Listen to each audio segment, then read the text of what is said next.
you to get a copy of this to every member of OPEC and also get a blind copy to the Vice President. To gently remind him who's really setting the price of oil? You will go far here, dear. Julian, I just heard that you cut the funding for the hospital. I don't know how you could be so cruel. Valerie, you could take a break. Oh, gosh, Valerie, I'm sorry. I didn't see you there. How nice to see you, Dr. Russell. Well, Eve, what can I do for you? You seem upset.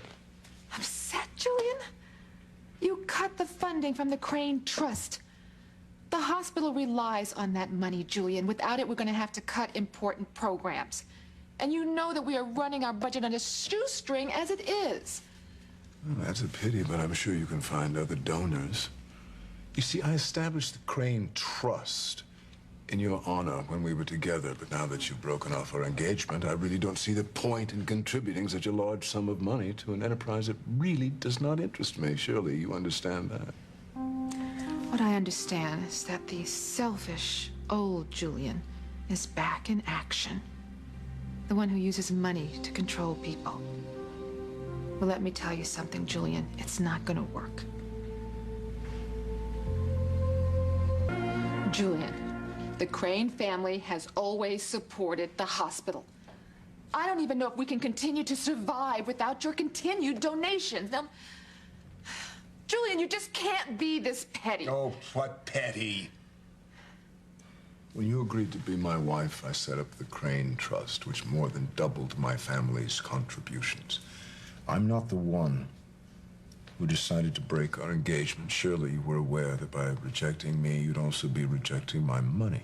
No, because I thought that you were above revenge. Oh, this is not about revenge. It's a business decision. I mean, a large sum of money tied up in the trust can be used on equally deserving charities. But if you are short, perhaps you could get Sheridan or Teresa to spare you $1 million or $2 million.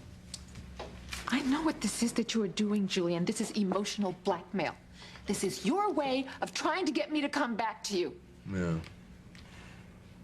You felt the need to end something, and so did I. Julian, you pushed me into breaking our engagement.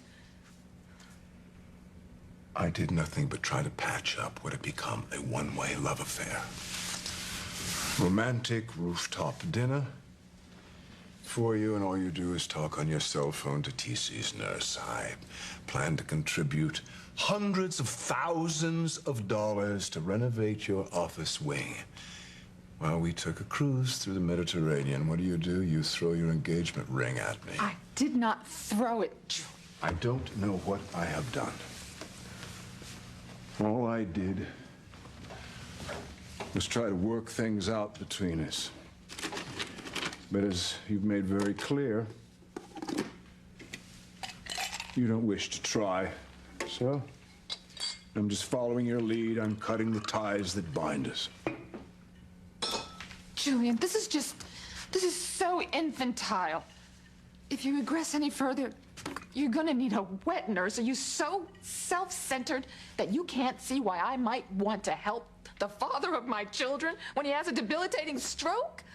Is it really that hard to understand that I have dozens of sick patients who need me, who count on me? I can't just drop my career in the blink of an eye to go on a pleasure cruise with you. Cut the funding. Julian, you're like a little kid who doesn't like the rules of the game, so he's gonna take his toys and run away home. Hundreds of people can suffer from this decision, Julian, if not thousands. I mean, it's absurd.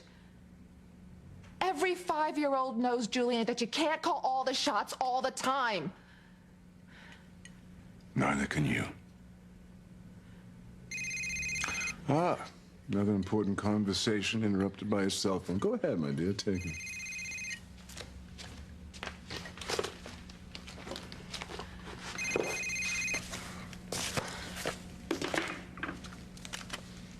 Dr. Russell. Jared? Oh, good Lord.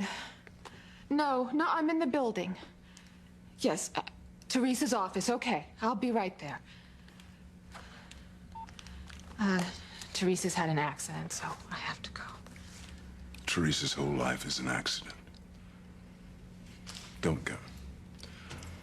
I want us to talk. It's not too late for us to work this out.